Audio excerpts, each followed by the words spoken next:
4절에 보면 용사라는 부분이 있죠. 오늘 여러분 이 구정 명절 당일입니다. 이 명절 당일에 하나님 전에 나와 예배드리는 여러분이 바로 용사입니다. 하나님께서는 여러분을 통하여 여러분 가문의 문화를 재창조하실 거예요. 그런 사람을 문화 서밋이라고 하죠. 여러분은 여러분 가문에 파송된 문화 서밋입니다. 자, 재창조의 축복. 지난주부터 재창조란 말이 나왔습니다. 여러분, 하나님은 창조의 하나님이십니다. 창조주 하나님이세요. 그런데 보세요. 우리에게는 하나님의 형상이 회복되었습니다. 여러분, 동물들은 식생활을 보세요. 거의 자연 그대로 먹어요. 육식이든 채식이든 오직 사람만이 익히고 굽고 뭔가 발효시키고 뭔가 변화시켜서 먹죠. 창조의 능력, 재창조의 능력.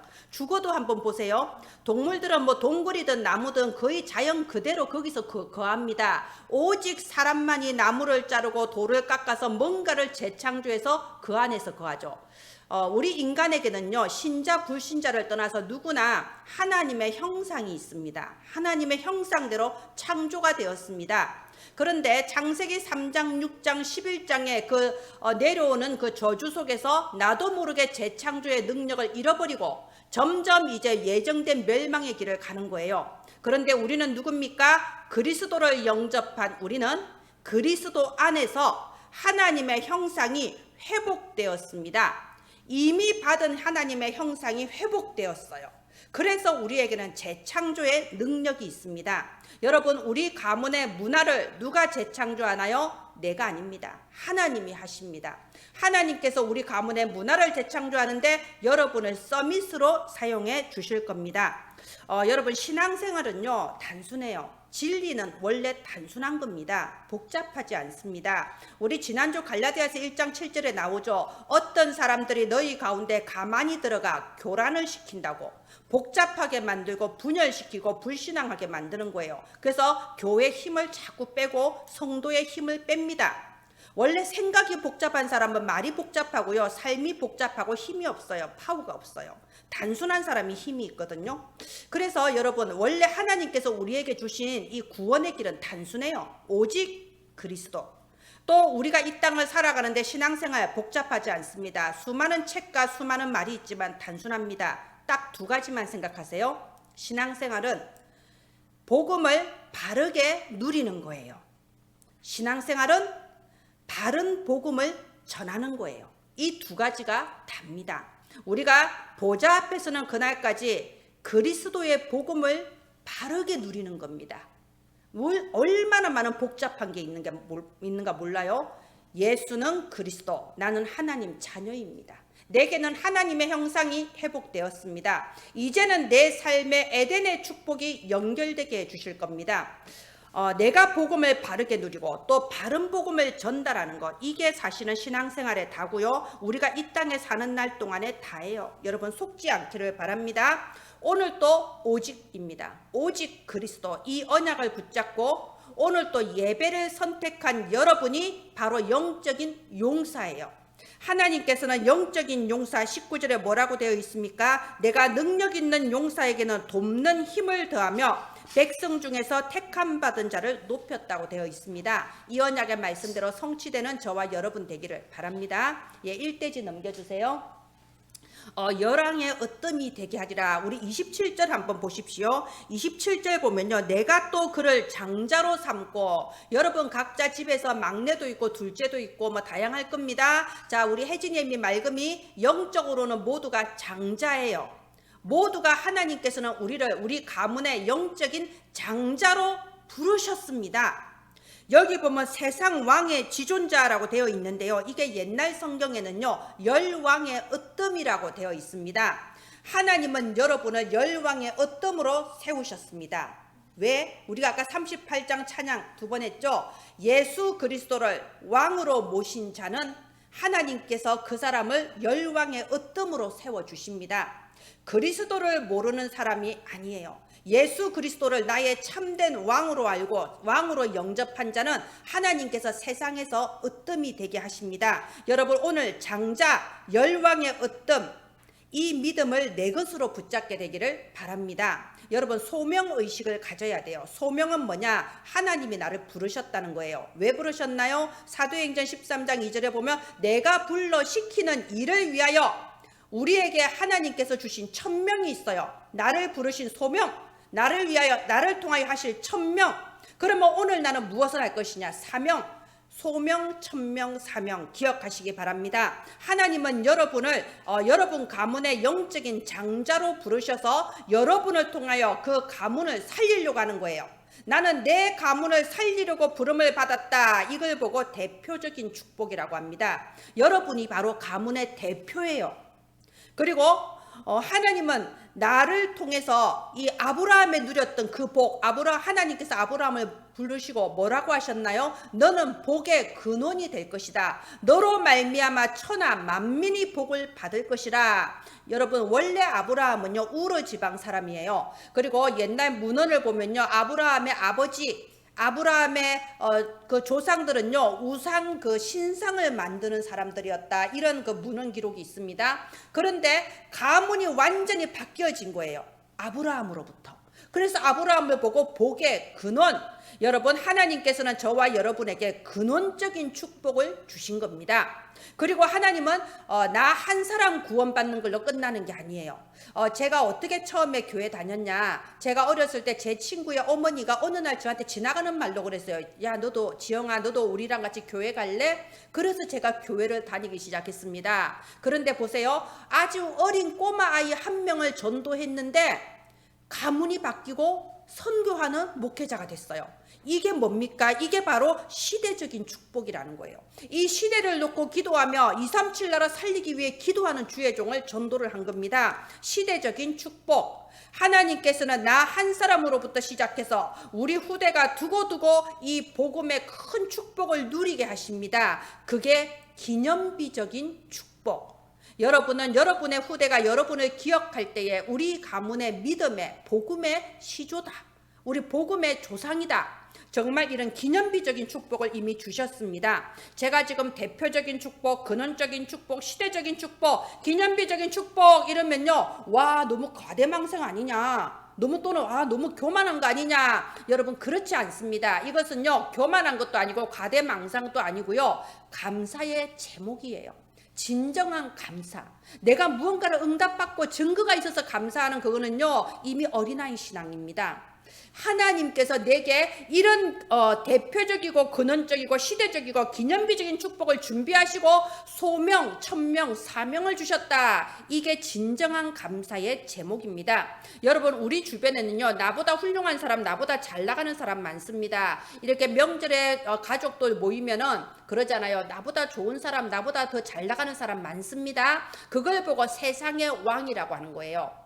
세상에서 내가 잘 나가니까 내가 세상에서 왕 노릇하는 거예요. 그런데 오늘 말씀 보세요. 세상 왕들의 지존자, 그 모든 것 속에 그 모든 사람들이 세상적으로는 아주 잘 나가는데 영적으로는 연약한 거예요. 영적인 지혜가 없습니다. 그래서 그런 영적으로 혼미한 사람을 살리라고 여러분을 먼저 부르셨어요. 그래서 이 대표적, 근원적, 시대적, 기념비적인 축복을 주시고 열왕의 으뜸이 되게 하리라 라고 언약을 주시는 겁니다. 여러분, 이 언약의 말씀을 누리시기 바랍니다. 누린다는 게 무슨 말인가요? 아무것도 안 하고 누워있는 게 누림이 아닙니다. 누림이라는 것은 믿는 거예요. 내가 이 사실을 내가 참으로 믿고 그리고 거기에 감사하는 거, 그게 바로 누림이라는 겁니다. 여러분은 한 가지만 걱정하시면 돼요. 왜 나는 믿지를 못할까? 왜 나는 자꾸 불신앙을 할까? 그게 여러분 평생의 걱정거리가 되기를 바랍니다. 하나님은 언약을 주시고 언약대로 이루시는 하나님이세요. 믿지 못하고 불신앙하는 내가 가장 큰 고민인 겁니다.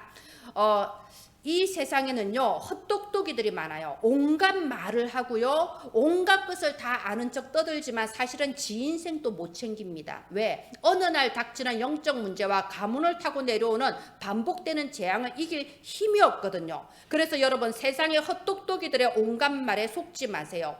오직을 선택하세요. 오직 믿음입니다. 여러분이 오직 믿음을 선택할 때에 여러분은 영적인 용사라고 하는 겁니다. 내 영적 상태가 성령의 충만함 받은 것을 어떻게 알 수 있냐?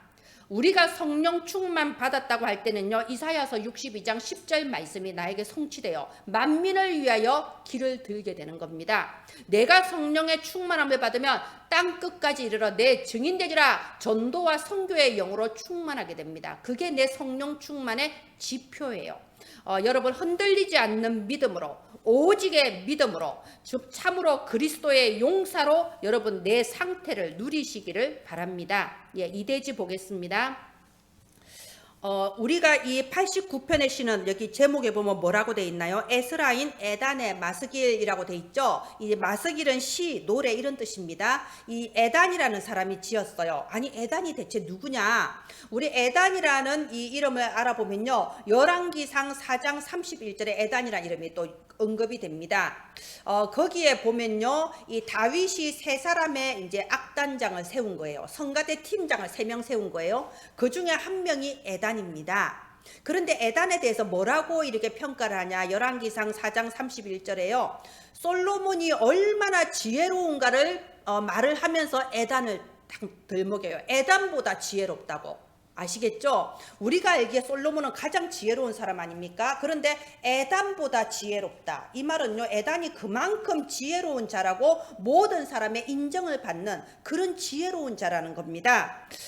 여러분, 지혜로운 사람은 어떤 사람일까요?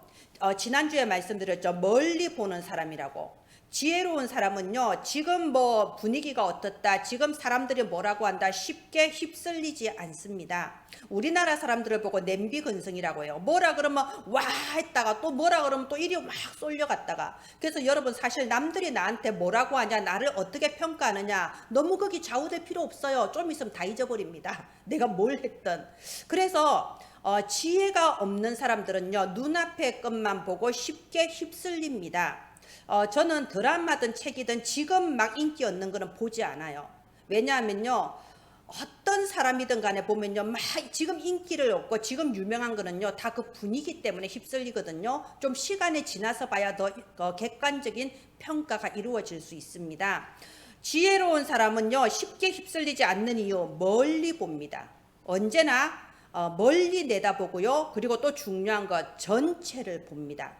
우리가 성경을 봐도요, 딱 한 가지 문장에만 집중해서 그 한 가지만 쳐다보고 있으면요, 바리새인데요. 아니, 이렇게 하지 말랬잖아, 이렇게 하지 말랬잖아. 그래서 정통 유대인들은 이런 안식일에는 엘리베이터 버튼도 안 누른대잖아요. 그래서 이스라엘에는요, 토요일이 안식일 아닙니까? 토요일 되면 모든 건물에 엘리베이터를 이렇게 딱 바꿔놓는데요, 설정을. 모든 층마다 다 서도록. 왜냐하면 손을 내밀어서 엘리베이터 버튼을 누르면 노동이니까. 이 말하자면요, 이 성경을 글자 그대로 그 문장 하나에 집중하는 거예요. 그러면 여러분도 지금 뭐 선지구, 오징어, 문어 이런 거 드시면 안 됩니다. 구약율법에 먹지 말라고 돼 있거든요.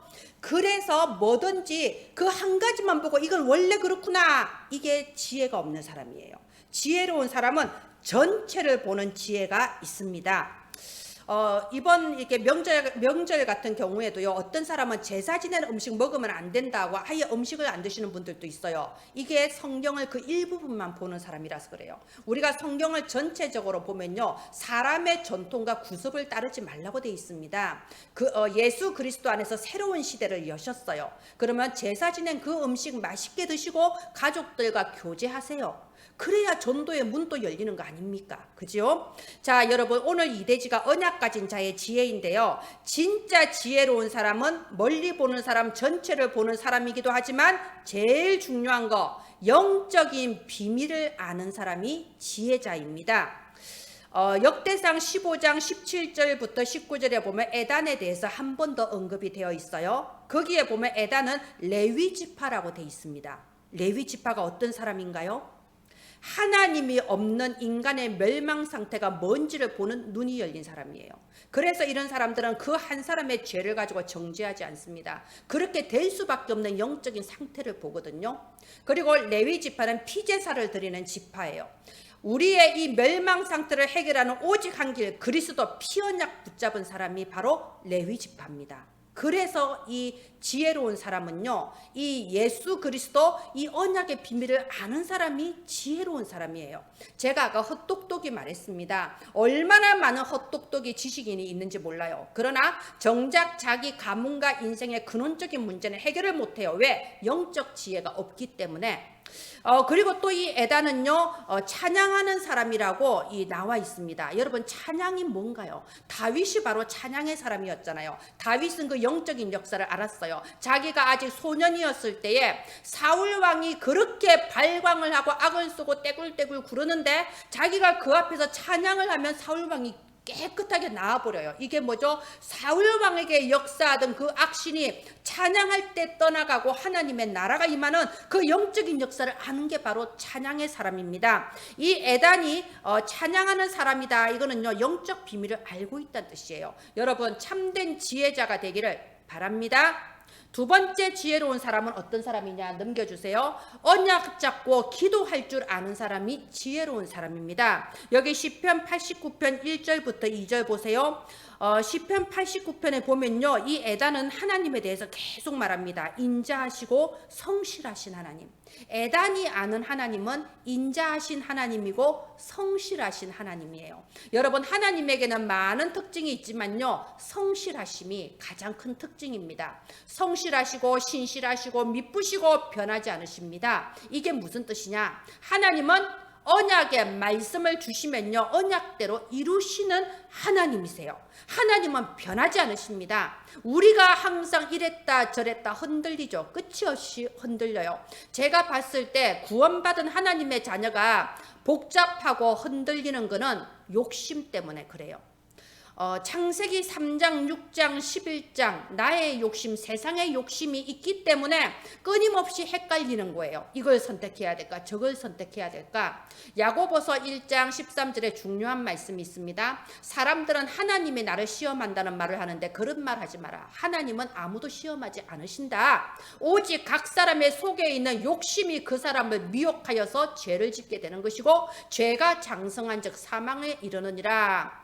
굉장히 중요한 구절이 나와 있어요. 결국 내 속에 아직도 복음 외에는 놓지 못한 거 뭔가가 있는 거예요. 그러니까 끊임없이 갈등하고 분열하는 거예요. 그래서 복잡한 겁니다. 믿음의 사람은 정말 그리스도 언약 붙잡은 사람은요, 흔들릴 이유도 없습니다. 왜? 하나님은 성실하신 하나님이세요. 한 번 언약 주시면 이루시는 하나님이세요. 그리고 여기 3절하고 4절에 보면 다윗에 대해서 나와 있습니다. 왜 갑자기 에단이 다윗을 들먹였을까요? 다윗이 바로 증인이기 때문이에요. 이 다윗에게 언약을 주시고 다윗에게 언약을 이루신 하나님을 지금 말하고 있는 거예요. 하나님은 신실하신 하나님이라고 말하고 있습니다. 여러분, 히브리서 12장 1절에 보면요, 너희에게는 허다한 증인이 있다 이렇게 돼 있습니다. 그리고 믿음의 경주라는 말이 나와 있어요. 한번 묵상하시기를 바랍니다. 옛날에 로마 시대에는 원형 경기장이 있었어요. 그러면 그 원형 경기장 안에서 달리기 경주, 선수들이 나가서 달리기 경주를 하면요, 그 관중석에 사람들이 꽉 들어차서 자기의 이제 선수를 막 응원하는 거예요. 여러분, 우리의 인생이 태어나서부터 죽을 때까지 우리의 인생이 사실은 그거와 같아요. 우리는 원형 경기장을 달려가는 믿음의 경주를 하는 선수들입니다. 그러면요, 그 관중석에는 누가 앉아있냐? 다윗, 아브라함, 요셉 이런 사람들이 가득 앉아 있는 거예요. 그리고 증인이 돼서 우리한테 외치는 겁니다. 낙심하지 마라, 속지 마라, 흔들리지 마라. 하나님은 성실하신 하나님이시다. 하나님은 언약 주시고 언약대로 이루신 하나님이시다. 나의 인생이 바로 증인이다. 이렇게 말하는 겁니다. 여러분, 우리는 지금 내 문제, 지금 내 상황 여기에 좌우되고 흔들릴 필요가 전혀 없습니다. 우리가 하나님 나라 보좌 앞에 가면 영광의 면류관을 받는데요, 이 면류관을 어떻게 만들어지냐? 여러분, 이 영광의 면류관이라는 것은요, 환난의 용광로에 들어가서 녹아야 만들어지는 거예요. 쇳덩어리가 환난의 용광로에 들어가서 녹아버렸을 때 금으로 재탄생되는 것처럼 우리의 이 신앙 믿음도요, 환난 속에서 아름답게 재련이 되는 거예요. 그리고 이게 정말 만들어지기 위해서는 망치로 내리쳐야 되잖아요. 때로는 시련과 고난으로 우리가 연말을 받는 거예요. 그래서 우리가 영광의 면류관이 완성되는 겁니다. 그렇다면 이걸 보고 증인의 신앙이라고 하는 거예요. 우리보다 앞서 나간 이런 믿음의 선진들을 바라보면서 언약에 신실하신 하나님은 나에게도 이루실 것이다. 증인의 신앙. 그뿐입니까? 우리의 후대가 우리를 보고 또 증거로 삼는 거예요. 우리의 후대가 우리를 기억했을 때 정말로 흔들리는 사람이 아니고 믿음의 사람, 신실하신 하나님을 믿고 성실하신 하나님의 언약 성취를 맛본 사람으로 기억이 되어야 됩니다. 그래서 우리의 신앙을 증인의 신앙이 되어야 돼요. 특히 우리 가문과 내가 있는 현장에 증인이 되시기를 바랍니다. 그리고 여기 3절 한번 보세요. 여러분, 주께서 이르시되 나는 내가 택한 자와 언약을 맺으며, 하나님은 언약을 주십니다. 여러분 한 사람 한 사람과 언약을 맺었어요. 그게 소명, 천명, 사명이라는 겁니다. 또 28절에 한번 보세요. 그를 위하여 나의 인자함을 영원히 지키고 그와 맺은 나의 언약을 굳게 세우며. 인자하시고 성실하신 하나님은 끝까지 우리를 포기하지 않으세요. 나는 포기해도 하나님은 나를 포기하지 않으십니다. 나와의 언약을 굳건하게 세우십니다. 죽는 날까지 하나님은 이루십니다. 흔들릴 이유가 없습니다. 여기 34절 보세요. 34절에 보면요, 내가 나의 거룩함으로 한번 맹세하였은즉 다윗에게 거짓말을 하지 아니할 것이라. 하나님은 우리에게 거짓말하지 않으십니다. 이 다윗의 내 이름을 넣으세요. 하나님이 우리에게 주신 그 언약은 죽는 날까지, 우리가 죽은 뒤에도 우리 후손에 두고 반드시 성취되는 언약입니다. 그러면 어떤 지혜가 있어야 되냐? 이 언약을 붙잡고 내 믿음을 고백하며 기도할 수 있어야 돼요. 내 상황에 한 가지를 기도하면서 한 가지 응답 받았다 안 받았다가 아니에요. 일생을 두고 나에게 인자와 성실을 베푸시는 하나님께 믿음으로 언약 붙잡고 기도할 수 있는 그 사람이 바로 지혜로운 사람인 겁니다. 자, 4절 보세요. 4절에 보면요, 이 후손에 대한 약속을 주세요. 내가 네 자손을 영원히 견고하게 하며 내 왕위를 대대 세우리라. 하나님께서는 우리의 후손에게 약속을 주시는 겁니다. 29절에 보십시오. 29절에 또 그의 후손을 영구하게 하며 영원하게 하신다는 겁니다. 그의 왕위를 하늘의 날과 같게 하리로다. 영원하게. 이 땅이 없어지는 그날까지 하나님은 우리의 후손에게 언약을 이루시는 겁니다. 그래서 36절 보세요. 또 약속이 있지 않습니까? 그의 후손이 장구하고 그의 왕위는 해같이 내 앞에 항상 있으며. 여러분, 하나님은 우리의 후손에게 언약이 전달되게 하실 거라고 언약하셨어요. 이사야서 59장 21절에 보면요, 내 위에 둔 나의 영, 우리에게 임하신 성령이 너 후손과 또 후손의 후손에게 영원히 있을 것이다.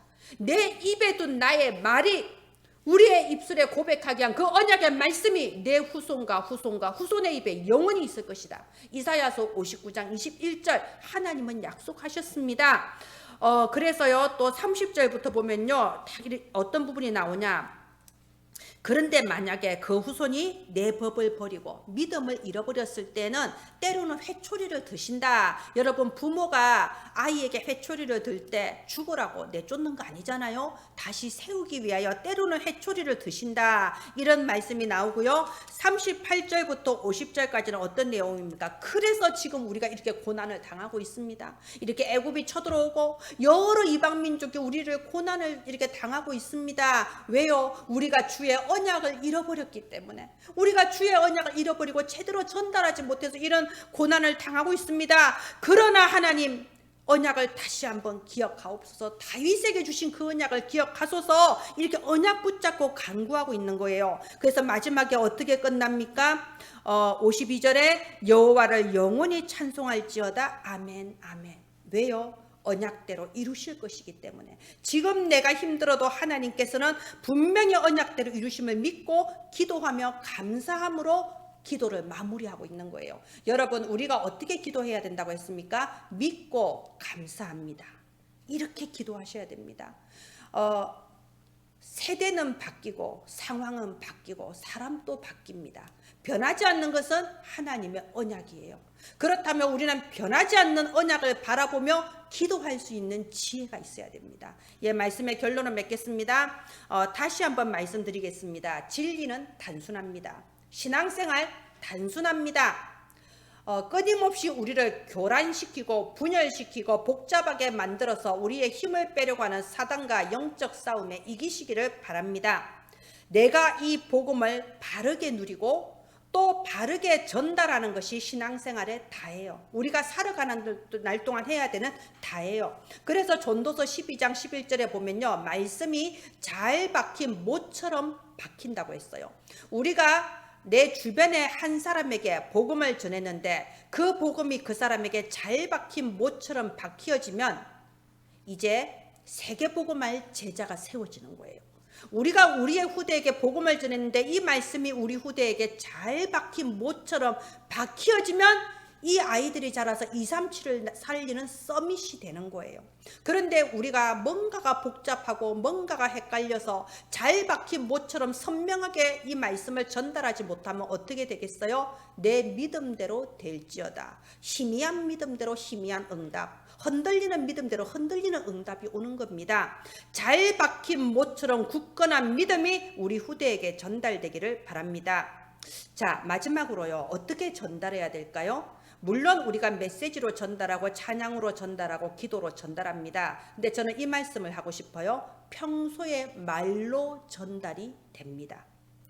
저는 이렇게 교역자들 보면요, 다 이렇게 서서 설교를 할 때는 진짜 믿음을 고백하는데 그 평상시에 말하는 데서 전혀 믿음이 안 느껴지는 교역자들도 사실 있습니다.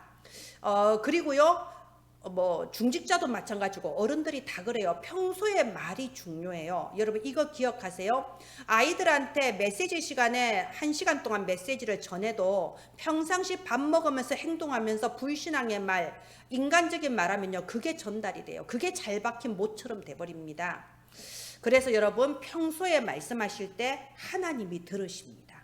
하나님은 항상 우리와 함께 하세요. 그러면 하나님 앞에서 말을 해야 돼요. 무슨 말이든지. 그리고 후대 앞에서 말을 해야 돼요. 이 아이들이 언제 어디서 듣고 있을지 모릅니다. 후대 앞에서 말을 해야 돼요. 이번 주 말씀 그대로 하나님이 우리를 장자로, 우리를 열왕의 으뜸으로 삼으실 것입니다. 정말 언약 가진 자의 참된 지혜를 누리며 믿음을 고백하는, 그래서 가문의 문화가 재창조되는 축복의 주역이 되시기를 예수님의 이름으로 축원드립니다. 기도합니다. 하나님 아버지, 은혜를 감사합니다. 우리를 영적인 장자로 세상 왕들의 으뜸으로 불러주심을 감사합니다. 우리가 사람들의 말에 흔들리지 않게 하시고 이 복음을 바르게 누리게 하소서. 율법주의도 아니고 신비주의도 아니고 오직 그리스도 이 복음을 바르게 누리며 또한 우리의 주변의 사람과 또 후대에게 바르게 전달하는 믿음의 증인이 되게 하여 주시옵소서. 우리 은혜나무 가족들을 영적인 용사로 세워주셨습니다. 100% 출석을 이루셨습니다. 하나님, 우리 은혜나무 가족들을 통하여 가문이 복을 받는 근원적이고 대표적이고 시대적이고 기념비적인 축복이 시작되게 하여 주옵소서. 은혜를 감사드리며 모든 것을 주 예수 그리스도 이름으로 기도합니다. 아멘.